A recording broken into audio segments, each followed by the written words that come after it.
Olá, começando a nossa aula número 7 de reforço em redação para o Enem. Eu quero agradecer pelos textos que vocês têm me enviado, por essas redações todas para eu revisar. Eu sei que não é fácil também, não é? Dar a cara, a tapa, enviar os seus textos, os textos que você tem construído, né? Para apreciação de uma pessoa que você nem conhece.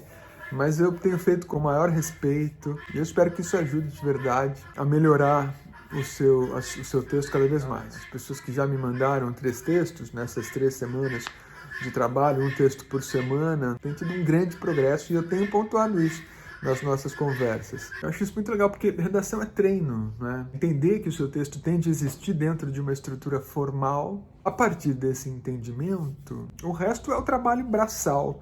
Redação, texto, é tessitura, trabalho braçal. Construir uma boa constelação semântica com as palavras certas para aquele objetivo. As pessoas que têm me mandado os textos têm tido resultados muito bons. Isso é o que dá sentido ao meu trabalho. Então, muito obrigado mais uma vez. Por outro lado, a Melzinha, minha cachorra, está subindo aqui na poltrona. Ela adora ficar nessa poltrona. Olha lá. Mel, fala oi, Mel. Muitos textos que me chegam também denotam uma certa dificuldade que, na minha opinião, na minha avaliação, está fundamentada na falta de leitura. Pessoas que leem pouco vão escrever pouco. Pessoas que leem mal vão escrever mal. Pessoas que não leem não escrevem. Pelo menos não escrevem bem. Então é preciso ler, e é preciso ler textos bons. Se você não lê, o seu texto não melhora. Se você lê, o seu texto progride. É preciso ler. 2 sugestões para o seu trabalho de leitura. A primeira coisa é você se empenhar para ler, no mínimo, 2 vezes cada texto que você ler a partir de agora. Cada texto bom, desses que a gente indicou por aqui. A primeira leitura precisa ser microscópica, minuciosa, cuidadosa, atenta. Leia parágrafo por parágrafo. Melhor, período por período, oração por oração. Atente para a pontuação que o autor utilizou, as palavras que ele empregou. Atente para o estilo desse autor, se é mais analítico, mais sério, mais jocoso, mais leve, descontraído, se é mais poético. Mexa com esse texto, deixe esse texto mexer com você. Sinta o cheiro dele. Tente interpretar ou captar o estado de espírito do autor quando escreveu aquilo. Se você não entendeu uma palavra, grife essa palavra, abra o dicionário. Leitura milimétrica, acurada, na filigrana, devagar. Se quiser e puder, leia em voz alta. Essa é a primeira leitura.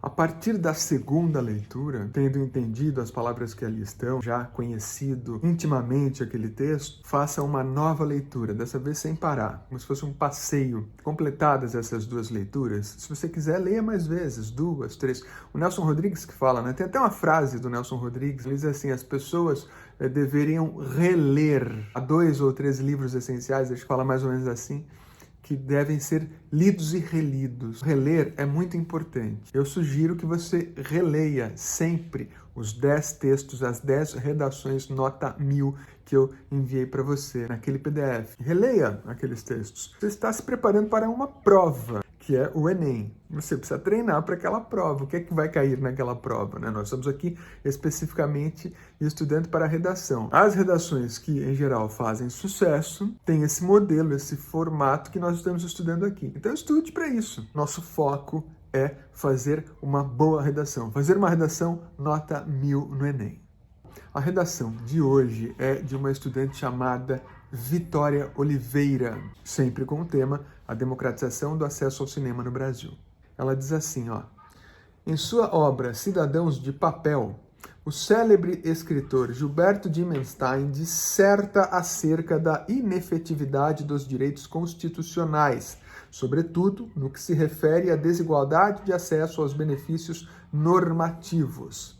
Diante disso, a conjuntura dessa análise configura-se no Brasil atual, haja vista que o acesso ao cinema no país ainda não é democrático.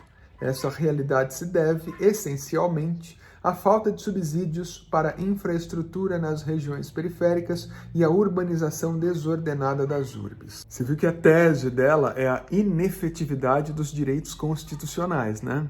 A Constituição diz uma coisa, na prática acontece outra. É isso que ela quer dizer, é o paradigma dela. Ela traz para fundamentar essa tese o livro do Gilberto de Menstein, O Cidadão de Papel. Aliás, se você não leu esse livro, vale a pena ler. A Vitória, a autora da redação, utiliza o livro para falar da desigualdade de acesso aos benefícios normativos no Brasil, destacando a falta de subsídios para a infraestrutura nas regiões periféricas do país. Aí no segundo parágrafo, a argumentação dela vai aumentando até nos dizer onde é que ela quer chegar. Sob esse viés, é importante ressaltar que a logística de instalação de salas de cinemas nas cidades pequenas é precária. É aí que ela queria chegar.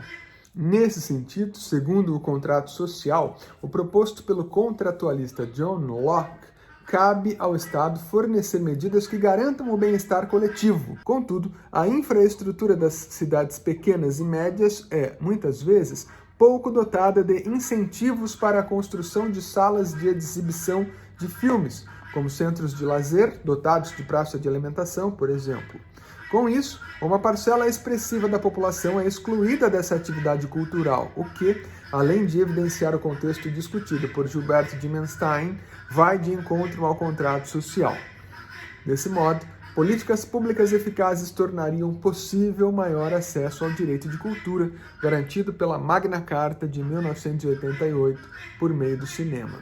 O que ela falou no primeiro parágrafo da inefetividade dos direitos constitucionais, e no segundo parágrafo ela trouxe de novo a Carta Magna de 1988, a Constituição. Ela traz para o seu conjunto de argumentos o contrato social de John Locke, defende que o Estado forneça medidas que garantam o bem-estar de todos, para dizer, entre outras palavras, que o Brasil não cumpre, que faz tudo errado nesse sentido. Ela continua no terceiro parágrafo. Além disso, o crescimento urbano desordenado gerou a concentração de cinemas em determinadas áreas da cidade, o que excluiu, principalmente, os locais pouco evidenciados pelo mercado imobiliário. Nessa linha de raciocínio, o geógrafo Milton Santos atribuiu ao inchaço urbano desenfreado o surgimento de processos como a gentrificação, a qual expulsa a parcela de indivíduos de baixa renda da sua moradia. Devido a isso, a distribuição de salas de cinema ocorreu de maneira desigual, privilegiando áreas nobres. Por conseguinte, as favelas, localidades sem aparatos sociais, possuem pouco ou nenhum acesso à arte cinematográfica, o que evidencia um exército de cidadãos de papel. Assim, o cinema pode ampliar o seu alcance mediante a ação de setores sociais que forneça infraestrutura de filmes. Nesse terceiro parágrafo, ela fala da gentrificação, né? Eu sugiro que você dê uma boa pesquisada sobre esse fenômeno, vai enriquecer o seu poder de argumentação, e a gentrificação é um fenômeno muito presente no Brasil, em várias cidades. Foi muito bem empregado o conceito de gentrificação nesse terceiro parágrafo, tanto quanto a citação do geógrafo Milton Santos, né? E aí ela conclui no quinto parágrafo. Portanto, para a efetiva... E aí ela conclui no quarto parágrafo. Portanto, para a efetiva democratização do acesso ao cinema no Brasil, é importante que o governo federal, por intermédio de subsídios tributários estaduais, forneça a descentralização das salas cinematográficas no território, a partir da instalação de unidades de cinema nas regiões que não possuem, com aparato qualificado, variedade de exibições e praça de alimentação, a fim de proporcionar a cultura do cinema para a parcela de cidadãos excluída. Ao mesmo tempo a isso, cabe ao Ministério da Cultura, principal órgão intermediador de políticas culturais no país, propor um vale-cinema para aqueles que não possuem renda suficiente para a compra, com direito a pelo menos 2 oportunidades mensais, para que o direito aos filmes não seja restrito por critérios censitários. Dessa forma, poder-se-ia atenuar a desigualdade discutida por Dimenstein. Você vê que a Vitória teve um ato falho aí, né? Ela falou do Ministério da Cultura, mas em 2019 o Brasil já não tinha mais Ministério da Cultura. Aliás, o Brasil não tem Ministério da Cultura. Tem uma Secretaria de Cultura que seria o órgão intermediador de políticas culturais. Então vale a sugestão da Vitória. Ela propõe um Vale Cinema e especifica 2 oportunidades por mês. Segundo ela, para que o direito aos filmes não seja restrito por critérios censitários, com C relativo a censo, e encerra a redação citando de novo Dimenstein, aquela coisa que nós falamos do discurso circular. Retoma no último parágrafo o raciocínio inicial. Isso é muito bom. Então é isso, minha gente. Bons estudos, boas leituras. Obrigado, um abraço e até a próxima aula.